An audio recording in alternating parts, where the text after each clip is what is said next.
Human rights as a social fact can be viewed as normative responses to expression of oppression and domination. They represent the minimum living standard for civilized humanity, to wit.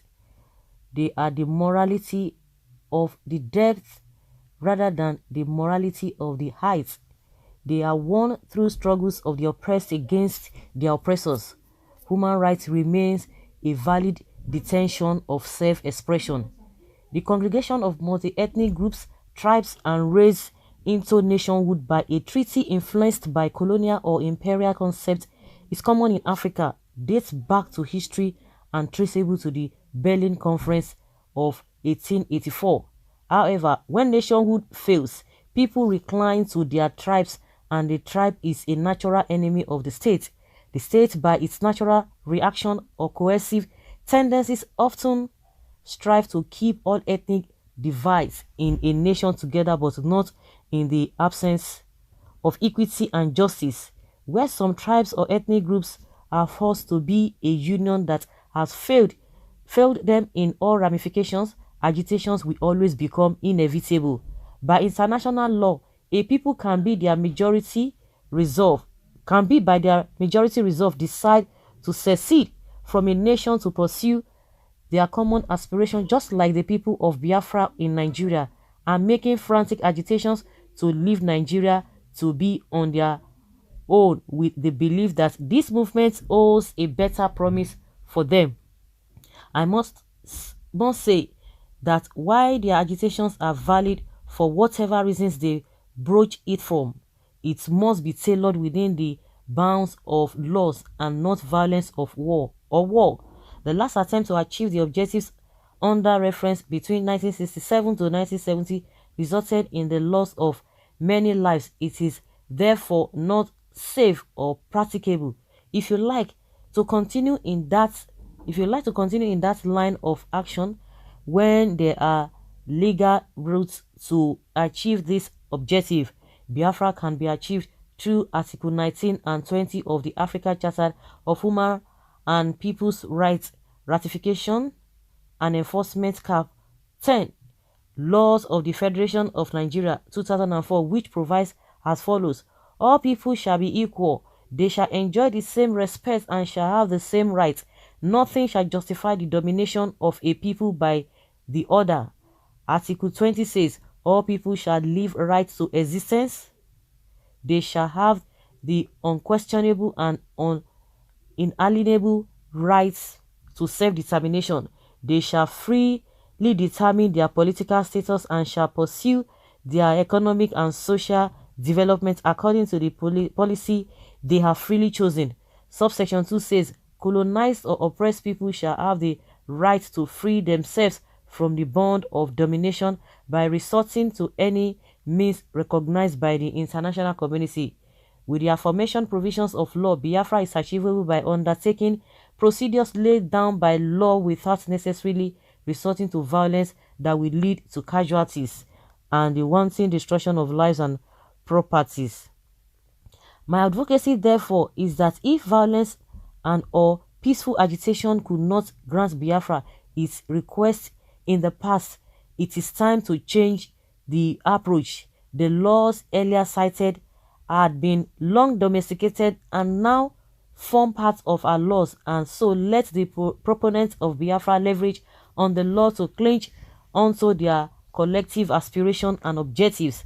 Let the leaders of the group collaborate with the international communities, presenting the laws as the basis of their agitations, and with this the legal process for self-actualization can be properly instituted. This applies to other groups that desire the same objective. I shall go to Rabi again. Okay, this is coming from Evans Ufelu Esquire. He's a Lagos-based lawyer and executive director, Cadrell Advocacy Center. So guys, I don't know what you think by what this lawyer has said, if it is as easy as that, and I think that is what they are going about it.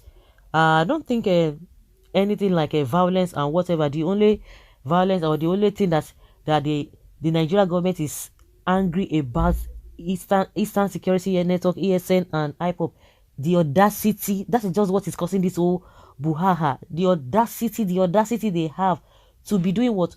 To say they want to eject Fulani Esme who have been killing and whatever. That is just the reason why they are so mad at them. Before now, I just think that this is they told them not to be gathering, they prescribed them, and they have not even been gathering. The only time you see them, maybe they are going for a burial of their own, and they are in their locality. That's when police or the soldiers or army, they call themselves, they will be intercepting them and causing chaos. And it has just been like that. And they've been talking, Nnamdi Kanu has been the one talking online, telling them, exposing a lot of things. But the problem came as a result of what the governors of the Southeast could not do. When Fulani Esme were just having field day, nothing was done, nobody's arresting them. Even the atrocities being committed all over the country. And that was when ESN came in. That we can't continue like this. Our so-called governors, they have deceived us to the extent that they are not even hiding it. And self-defense is allowed. And that is where the problem came from. Because everybody is changing the narratives. Oh, you can't do it with violence, which has not been. The violence that we are experiencing now, the unrest that we are experiencing in the Southeast is as a result of ASN daring to confront Fulani herdsmen.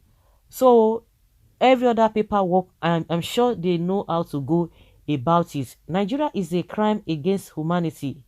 Biafra is a nation approved by God and the gods too. Nigeria is finished. Nothing is working. So let people go their separate ways.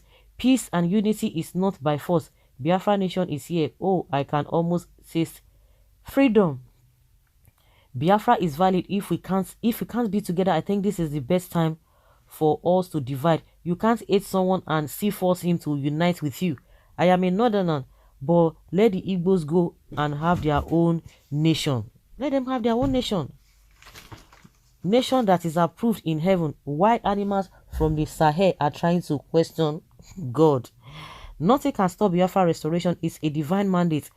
You can envy anyhow you want at your own peril. Biafra is one name that Zoo don't want to hear. Little did they know that no matter how many times Python dances in Biafra land, Biafra can never be defeated. One day these two great nations will emerge from Nigeria. Those who don't wish it to come won't be alive to witness it. And I like what that's another man said. It's not by force. You don't like somebody and you are still forcing yourself that the person must stay together. Are you not the one who is fanning the embers of war? What do we have to say to that? So guys, leave your comment down there below and let's have your take on this. Thanks.